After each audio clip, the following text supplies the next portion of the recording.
sweet the sound that saved a soul like me. I once was lost, but now am found. Was blind, but now I see. When our heart is in a holy place, when our heart is in a holy place, we are blessed with love and amazing grace. When our heart is in a holy place, when our heart is in a holy place, when our heart is in a holy place, we are blessed with love and amazing grace.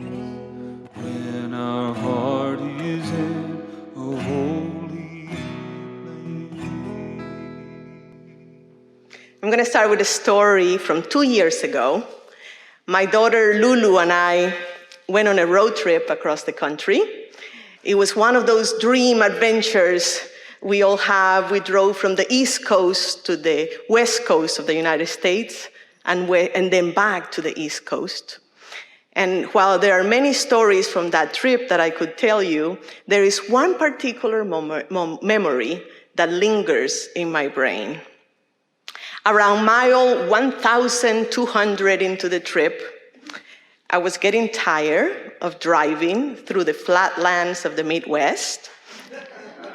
For hundreds of miles, the landscape didn't change. And that particular afternoon, I was questioning the whole trip. It wasn't as glamorous as I had envisioned. Being in the car for so many hours in one day, eating food out of a cooler, stopping at gas station bathrooms, and sleeping on the ground in a tent. Not glamorous at all. I was also feeling trapped in the car and trapped in the middle of the country.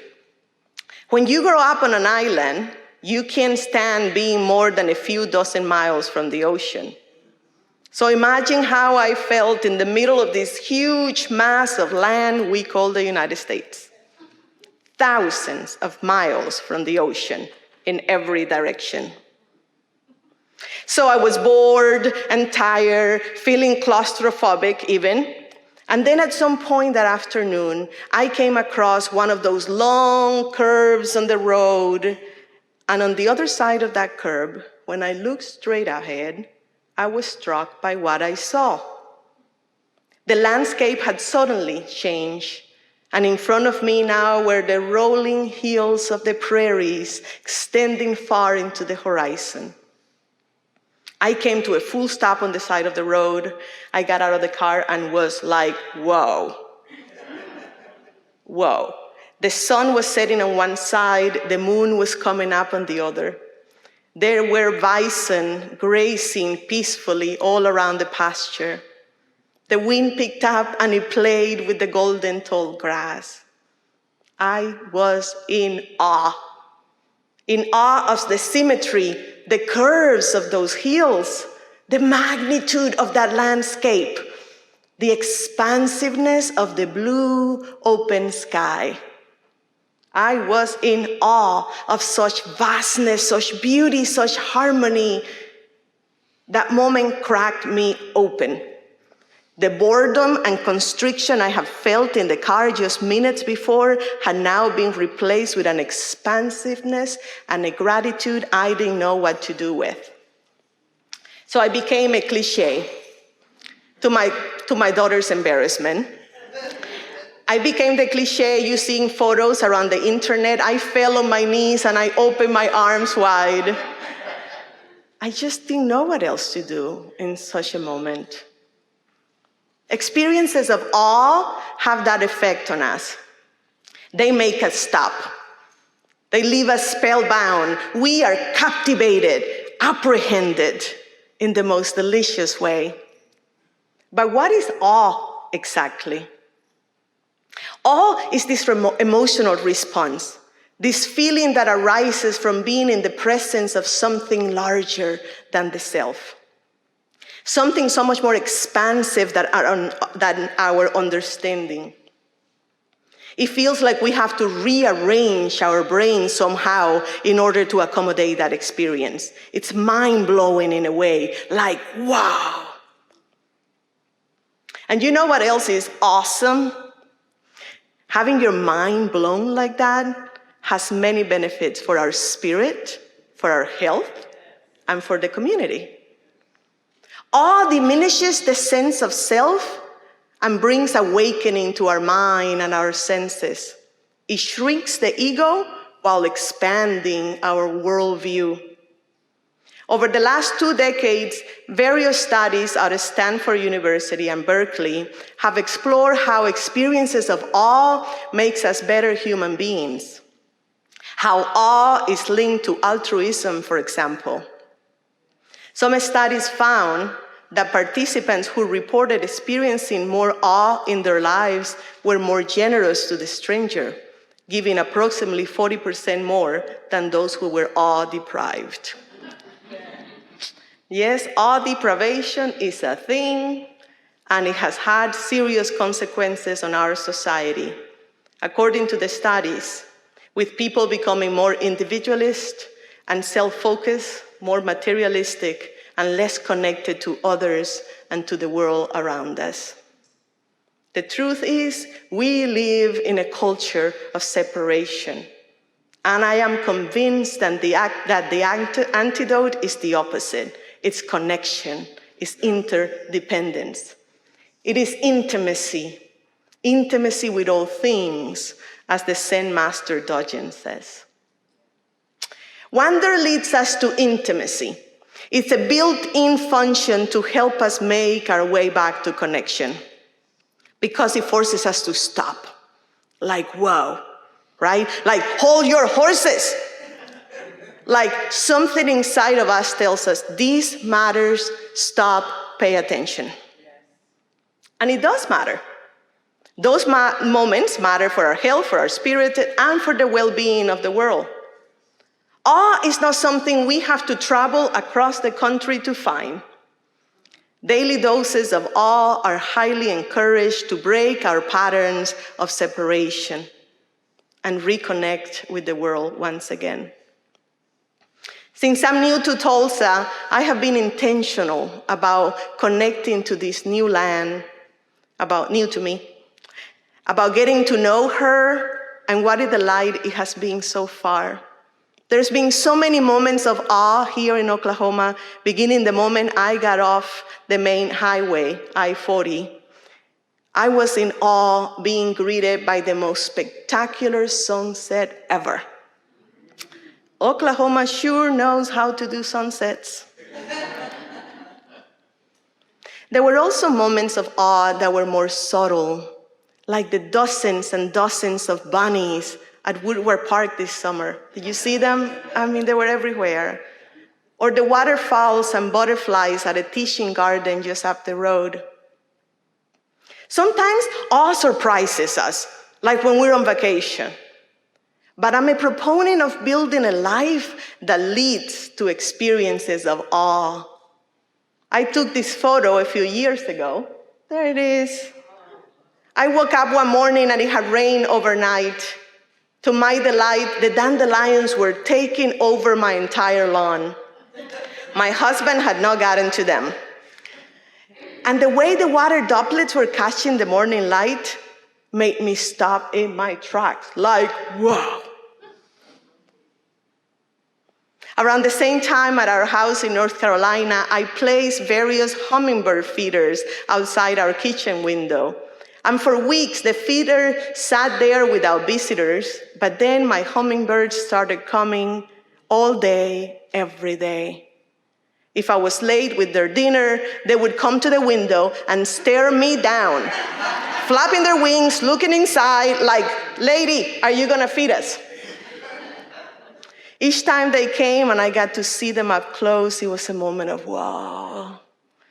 I was fascinated by their tiny size, their speed, their iridescent colors, so beautiful. It was truly a religious experience to connect with those hummingbirds in such an intimate way throughout the day. They would get so close to me.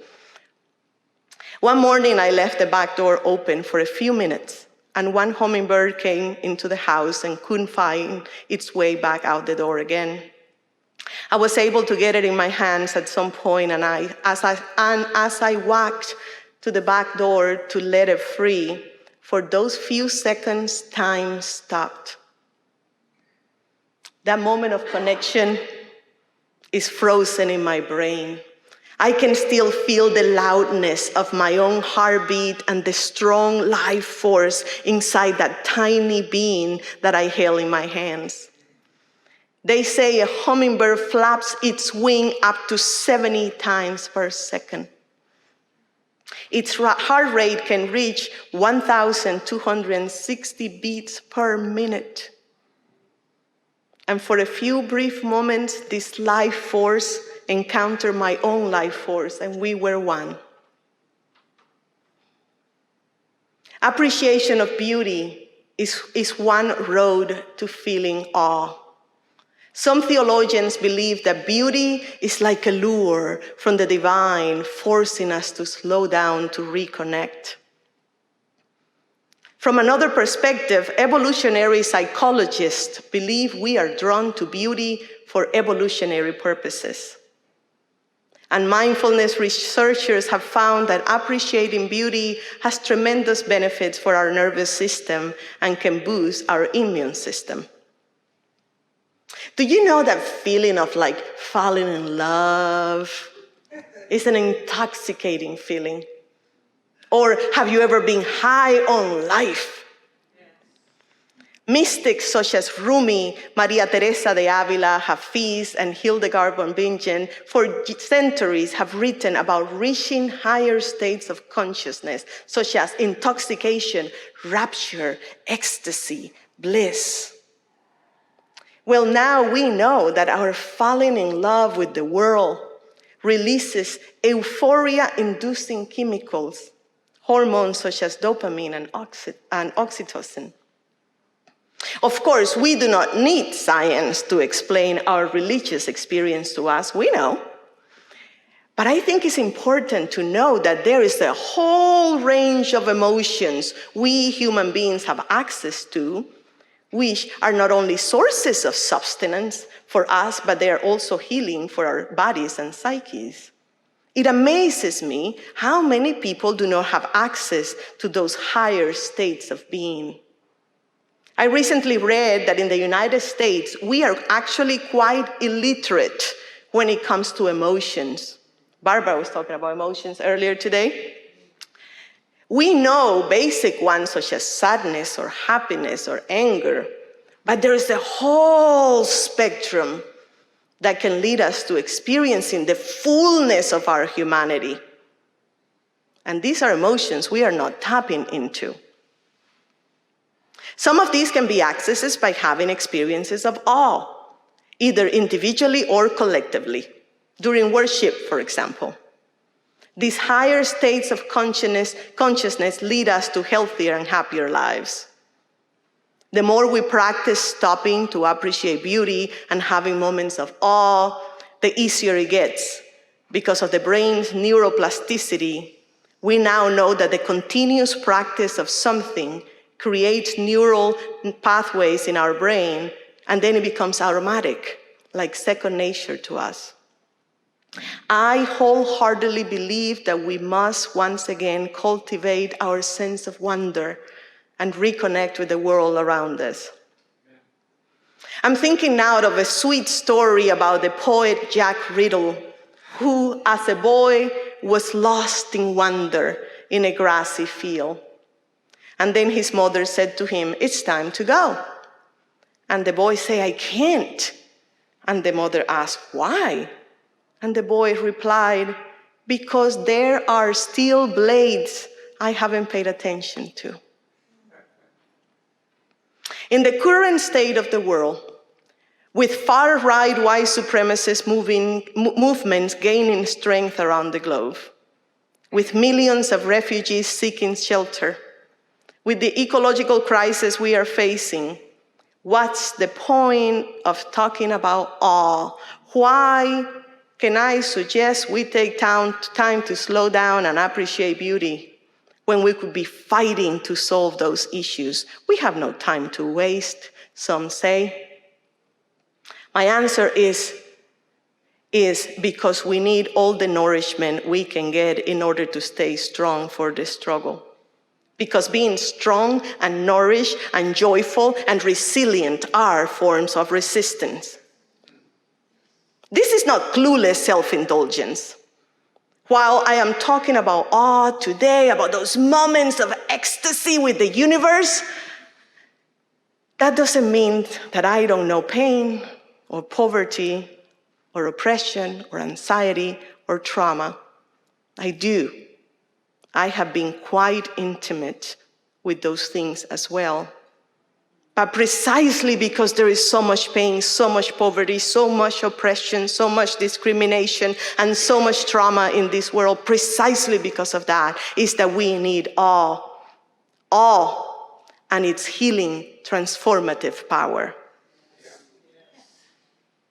Because, friends, the research gets even better. Awe is also an anti-inflammatory. One study at UC Berkeley showed that awe lower levels of the chemicals produced by the immune system that play a role in systematic inflammation, which leads to diabetes, heart disease, and other health problems. Awe is a religious experience that heals. So what I'm proposing is healing, is mental wellness. It's about training our brains to find awe, which sends a message to the nervous system telling it that while life is hard, it is also absolutely beautiful and delicious. Thank you. As I mentioned, awe can be also experienced in collective rituals, in celebration, in worship, in music, in dance, which means we can find awe together and use it as a form of liberation. Let us come together to heal together. Let us find within ourselves the redemptive, restorative radiance of our being. Redemptive, restorative radiance of our being. I often quote the Black writer and activist Toni Cade Bambara, who said, "The role of the artist is to make the revolution irresistible." The role of the artist is to make the revolution irresistible.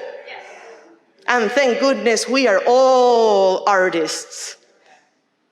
I also often quote Emma Goldman, the political activist who said, "If I can't dance, I don't want to be part of your revolution." So I have an idea. Let us start our own revolution. It's going to be awesome and amazing. It's going to be colorful and kind to our bodies and our psyches.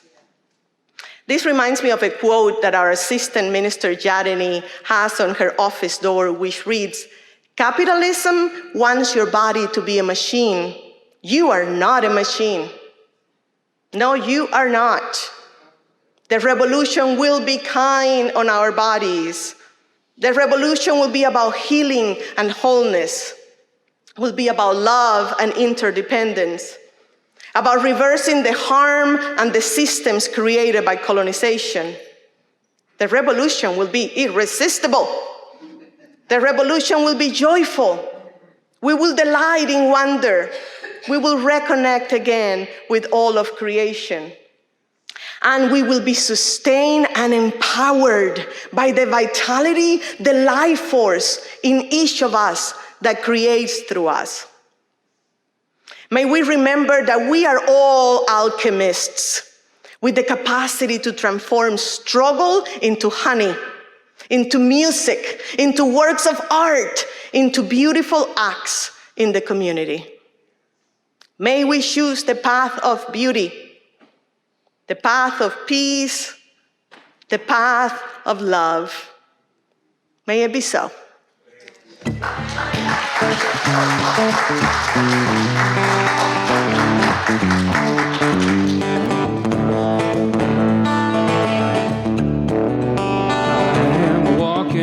The path of peace. I am walking the path of peace. I am walking the path of peace. Lead me home. Lead me home.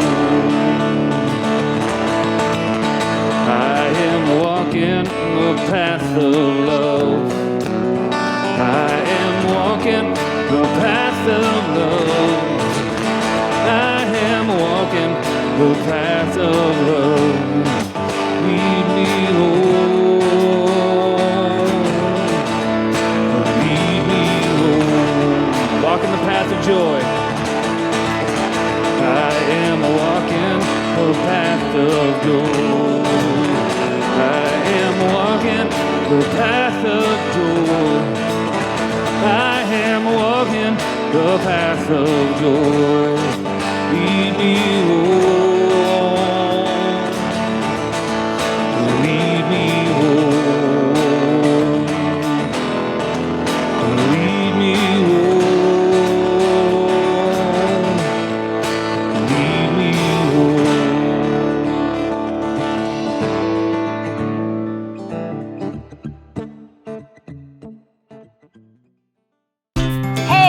We're so happy you're visiting with us online today.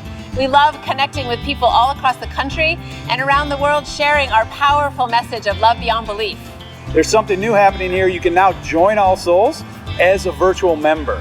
Our virtual membership is designed for friends who live outside of Tulsa, Oklahoma, and who want to engage with All Souls in a meaningful way. You can be part of an expanding family, a global family really, wherever you are. If you live in Oklahoma, Ohio, or Orange County, California, Canada, or Cameroon. By becoming a virtual member, you'll be able to deepen your connections with members and friends here in Tulsa and with members wherever you are. Each week, you'll receive special All Souls content tailored for you, our virtual members. Virtual members have access to pastoral care, to personal prayers, and also receive invitations to exclusive web events. You can learn more, and if you're ready, you can become a virtual member today by visiting allsoulschurch.org/virtual membership. We're grateful our ministries are having a positive impact on your life, and we want to share the good news of love beyond belief with more and more people. So no matter what, we need your support to keep this ministry growing and thriving, so please consider making a gift today. You can do so by texting LOVEBB for Love Beyond Belief to 73256, or simply visit our website. You are a blessing in our lives. May you be blessed and be a blessing.